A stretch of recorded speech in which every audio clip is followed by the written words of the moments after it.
आज के सेशन में हम पढ़ने वाले एक नए वीडियो के साथ यूज ऑफ इट। देखते हैं इट के बाद इट होता क्या है। इट बहुत बच्चे कहते हैं सर इट का प्रयोग यह भी होता है, दिस का मतलब यह होता है, और उसमें अंतर भी समझ लेंगे इस वीडियो के माध्यम से। चलिए देखते हैं बोर्ड पे इट होता क्या है। चलिए आइए, तो इट का सबसे पहले हम नाम पता करते हैं, क्योंकि नाम पता होगा तभी उसके आगे हम काम के लिए बढ़ेंगे। इट का नाम है प्रोनाउन। क्या नाम है? प्रोनाउन। ठीक है, बच्चे कहेंगे सर इट तो थर्ड पर्सन है, तो थर्ड पर्सन है, बट प्रोनाउन किसे कहते हैं? First person, second person, third person, जो तीनों आता है उसी को तो प्रोनाउन कहते हैं। तो इट थर्ड पर्सन का प्रोनाउन है। कौन सा प्रोनाउन है? थर्ड पर्सन का प्रोनाउन है। तो यहाँ से अब समझते इट का प्रयोग कब करते हैं। इट का प्रयोग समय, दिन, मौसम, महीना आदि के लिए सब्जेक्ट के स्थान पर किया जाता है। अब यहाँ सब्जेक्ट बात है कि शरीर का प्रयोग क्यों सब्जेक्ट के स्थान पर करते हैं? इसलिए करते हैं, इट का प्रयोग सब्जेक्ट के स्थान पर इसलिए करते हैं क्योंकि यहाँ बोल दिया इट प्रोनाउन है, और प्रोनाउन का स्थान सेंटेंस में या तो सब्जेक्ट या तो ऑब्जेक्ट के स्थान पर होता है। क्लियर है? अब यहाँ देखिए, यहाँ कह दिया है कि इट के साथ है के लिए, इट के साथ है के लिए क्या लगाते हैं सर? इज। ये मोस्ट इंपोर्टेंट है, पॉइंट वाला। इट के साथ है के लिए क्या लगाते हैं? इज लगाते हैं। और इट के साथ था के लिए सर क्या लगाते हैं? वाज। इन दोनों पॉइंट को याद करना पड़ेगा। क्यों? अब क्यों इट के साथ है के लिए इज लगाते हैं, क्यों इट के साथ था के लिए वाज लगाते हैं? क्योंकि इट आपका एक वचन का सब्जेक्ट होता है। क्या होता है? एक वचन का सब्जेक्ट होता है, और एक वचन का सब्जेक्ट के लिए है के लिए इज लगता है, और था के लिए क्या लगता है सर? वाज लगता है। अब सेंटेंस 4 बजा है। अब 4 बजा है तो क्या है? ये समय है ना। अभी तो मैंने बताया कि इट का प्रयोग समय के लिए करते हैं। 4 बजा है तो सब्जेक्ट के स्थान में क्या लिखेंगे? इट। क्लियर है? अब देखिए, अभी बताया मैंने इट के साथ है के लिए क्या लगता है? इज लगता है। देखिए यहाँ पे, तो इट इज 4, FOUR, 4 यहां तक छोड़ सकते हैं, बढ़ाना होगा तो 4 o'clock, CLOCK, कोई दिक्कत नहीं।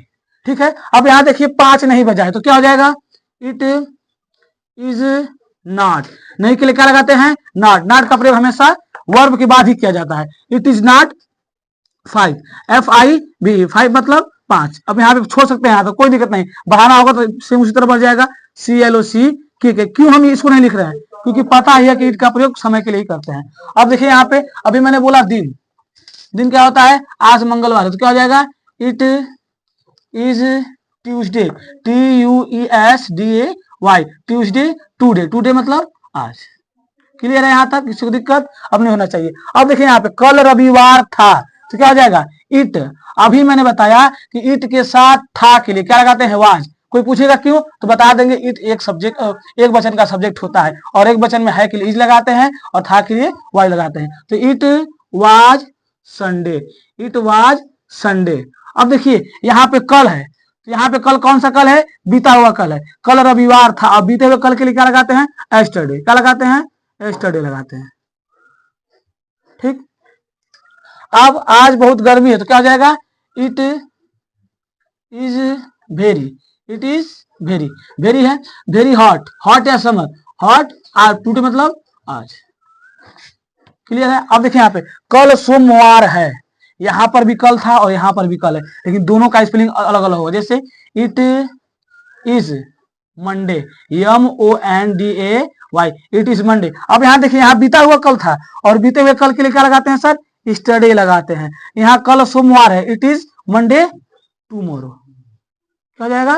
टुमारो। टुमारो क्यों? आने वाले कल के लिए टुमारो का प्रयोग किया जाता है, और बीते हुए कल के लिए स्टरडे का। क्लियर है? यहाँ तक किसी को दिक्कत नहीं होना चाहिए। यह जनवरी का महीना, देखिए यहाँ पर महीना भी बोला है, इट का प्रयोग महीना के लिए भी करते हैं। यह जनवरी का महीना है, इट है के लिए क्या लगाएंगे सर? इज। पहले ही बोल दिया है के लिए इज, और था के लिए was. It is January, JANUARY,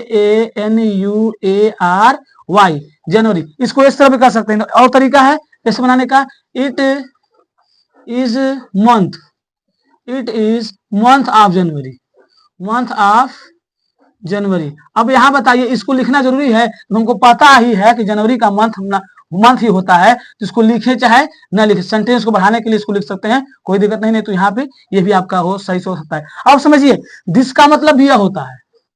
यहाँ पे बच्चे कंफ्यूजन करते हैं, दिस का मतलब भी यह होता है, लेकिन मैं यहाँ इट लिखा हूं क्योंकि इट का प्रयोग महीना के लिए करते हैं। इस सेंटेंस में महीना बैठा है, देखिए।